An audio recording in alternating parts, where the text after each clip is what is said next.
So it's unclassified. It says in the national interest, supporting the non-Title 50 organizations. And it's from the customer account manager. Oh, Susie, this looks interesting. This looks very interesting. I was just thinking exactly the same thing. I was just thinking this is going to tell us more about who the customers are. Thank God. Yeah, this is if guys, if you weren't around, in the last few months consistently, you may not know, but Susie and I both really have been looking for any information we can get about the customers of the NSA, because as Susie said earlier in this stream, they are the ones that are driving, what the NSA collects and analyzes. So hopefully this will give us more information on those customers, because they are truly the unelected powers driving the NSA and the intelligence agencies. So providing SIGINT to departments and agencies that are outside the intelligence community. The primary and traditional clients for SIGINT information are the organizations that make up the intelligence community, or IC, especially the military components of the Defense Department. However, there are other executive branch organizations outside the IC called non-Title 50 agencies that are also receive SIGINT products and services. These are non-traditional clients in the sense that their intelligence needs are driven by national policy issues and are usually more strategic than combat support focused. However, they can sometimes be tactical as well, as in the economic or trade sense, and that's something we saw with the USDA as a side note. What does the non-Title 50 organization or customer look like?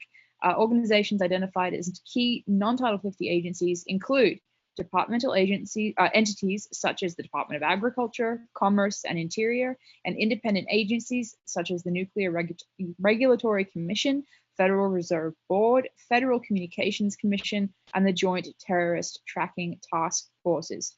By their differing missions, they represent a very diverse client set for SIGINT support. And then it goes into some top secret information about how does NSA support non-Title 50 agencies. Since the terrorist attacks of September 11th, 2001, these non-Title 50 agencies have gained added responsibilities to protect national interests and critical infrastructures as part of the Homeland Security effort, and our intelligence support has increased accordingly. Some non-Title 50 organizations or customers have a history of using intelligence information and interact with the IC routinely. Others have very limited IC experience and must rely on the external NSA representatives or the liaison officer for SIGINT support. Another top secret paragraph, it says what makes these customers interesting are their diverse intelligence interests, terrorist-related activity, protection of critical infrastructures, bioterrorism, trade negotiations and economic issues, political leadership, energy, nuclear proliferation, bovine spongiform encephalopathy, difficult to pronounce, or mad cow disease, severe acute respiratory syndrome, SARS, banking and financial institutions, alien smuggling, protecting U.S. monuments and landmarks are all topics that now fall within our national security interests. And back to unclassified, saying that the electronics delivery system in the client's workspace is Interlink, where the customer can readily retrieve SIGINT product through the CT link or through dial-up to the Ancre database. SIGINT on demand, or SOD, is available through these systems. Our SID representatives represent the other means of product delivery, providing the sensitive series or other compartmented information reports that are not available on Interlink. The number of clients reviewing SIGINT product differs with each organization and can vary from 1, 2, or 3 senior executive officials to about 40 individuals. Depending on the schedules of the clients, the SID representatives meet with them daily, weekly, or bi-weekly, or when situations requiring the customer's immediate attention arise. Non-Title 50 agencies also receive an all-source senior executive intelligence brief daily, or the National Intelligence Daily, in which SIGINT information is incorporated. And then it says, what has been the impact of SIGINT support to non-Title 50 organizations? And the answer, which is unclassified, is from the customer's perspective, SIGINT provides unique insight, is very valuable reporting, and is very helpful, making it easier for officials to accomplish their jobs. Customer success stories indicate that SIGINT has provided that needed foreign perspective, has assisted in countering positions opposing U.S. policy, and helps to achieve successful outcomes in delicate negotiations with international counterparts. As the use and reliance on SIGINT information increases, More requests are coming from these agencies for SIGINT training, meetings with NSA analysts, and visits to NSA for directorate level briefings and technical demonstrations. The customers are very open to information sharing and are offering to work with NSA analysts collaboratively. From the NSA perspective, support to these organizations is achieving the teaming, customer outreach, and information sharing goals as outlined in the NSA Strategic Plan and NSA Transformation 2.0 and the SID Customer Support Plan. The CSP has been a very useful tool to document the customer's strategic goals, the SIGINT intelligence information required to meet these goals, and actions that best satisfy these goals. The feedback coming from customers has been very useful in determining what our SIGINT mission priorities should be, and in steering analysis and production and realigning resources. Customer tip-off information has assisted in the analysis of collected information and has resulted in more responsive and timely reporting. In supporting the non-Title 50 organizations, we expect that the client base will grow and that the demand for SIGINT products, services, and technologies will increase. As we forge new customer relationships and work together, we do so in the national interest. And then it says, note, so-called because the IC organizations operate in accordance to Title 50 US Code, etc. I'm not sure is that the end of the article or is there more? Interesting. Okay. So what do you make of this, Susie?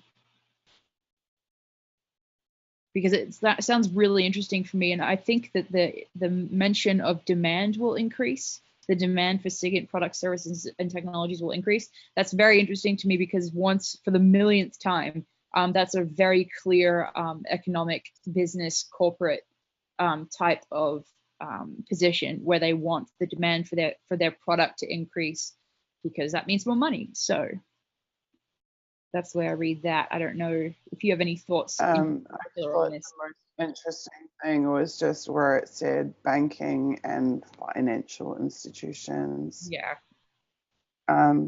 Because this is what, I mean, this probably would have been more interesting if we hadn't already discovered this stuff about the Federal Reserve Bank, etc. So for those who are just joining us today, the Federal Reserve Bank of America, which, as you know, is not a government department, it is a private institution. The Federal Reserve Bank of America is confirmed from the Snowden documents a customer of the NSA. That means if the Federal Reserve Bank of America wants to know something about anyone anywhere in the world, it can order that information from the NSA. It can file a customer needs request to the NSA for whatever information it is that it wants to know. So it basically, what the hell is going on? Says Graylin. What the hell is going on? Exactly, what the hell is going on? Yes, it is private owned and it's a customer of the NSA. Now, bearing in mind that the terms under which the NSA talks and the intelligence community talks to the public is that this is all about the public, it's all about protecting the public, it's all about doing things for the public, blah, blah, blah, blah, blah. The public is supposed to be the customers ultimately of the NSA, right? They're supposed to be acting in the public interest. But what we discover increasingly is that they're serving non-government entities. It's just business, it's cockatoo, and it's exactly right. They're serving non-government entities and they're giving them access to the most sensitive intelligence that the US, propaganda says, I wonder if this has to do with taking over a country. Propaganda, every single country that the US has undermined in the last 60 years, there are dozens of them that there are, including, overthrowing democratically elected governments and everything else. All of that, all the nasty shit that the CIA has done has been on the basis of information gleaned from signals intelligence at the NSA as well as human intelligence from the CIA. So the interesting thing is that there is many videos of high-up people at FBI and NSA saying, we do not spy for economic gain, we do not spy, on for these reasons. We do it for terrorism, we do it for national security. But all the way through the Snowden documents, you see that yes, they do spy for economic gain. They absolutely spy for economic gain. Not only do they spy for economic gain, they're spying for banking institutions that are not even government departments. And I mean, one of the most interesting things I've found in these documents today is I think this is the first reference to the Federal Communications Commission, or whatever it is, the FCC. I think this is the first time that we've actually seen references to the FCC. So the fact that the FCC can just dial up the NSA's intelligence anytime it feels like it is yet another issue. Yeah, it's extremely interesting for sure. Mr. And yeah, K, the Federal Reserve Bank is owned by go ahead. JP Morgan Chase, State Street, etc. It is a cartel of banks. Alan Greenspan used to work at Harriman, just like Prescott Bush. Now, Prescott Bush is a name I haven't heard for a while. Mr. K, did you know that if you go back through the genealogy that Prescott Bush wasn't Prescott Bush, that was Prescott Percy? And did you know that the Bush family were British nobility? It's something that's little known is that when the Percys came to America, they took on the name Bush, and that's where the Bush dynasty has come from. Very few people know that, but if you go back through the genealogy, it's true. So yeah, I mean, even little old New Zealand got caught using the intelligence agency's global network. Yeah, Mr. K, don't ask me how I ended up reading like 1,000 pages of like genealogy of. The other thing that you find is that all the like past heads of the World Bank, all the people behind the World Bank, they're all related as well. It's really weird. They all have like genealogical ties. It starts getting really creepy when you look into that stuff. It really does. Yeah, George W. Bush is George W. Percy, like senior and junior. Honest to God. And people, I know all of our audience obviously won't do this, but a lot of people do forget that Bush Senior was the director of the CIA and involved with all sorts of god awful stuff. But I know that's no surprise to our audience, of course. Yeah.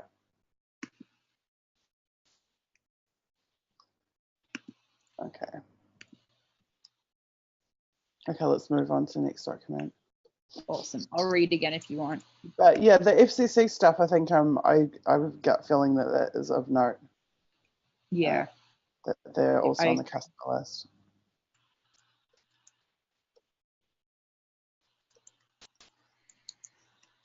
Yeah, unfortunately, I was hoping maybe we'd get a few customers. I mean, obviously the FCC is the one that is new, but I was hoping we'd get a bit of a more extensive list of some new customers. But oh well, hopefully in another document we'll get that.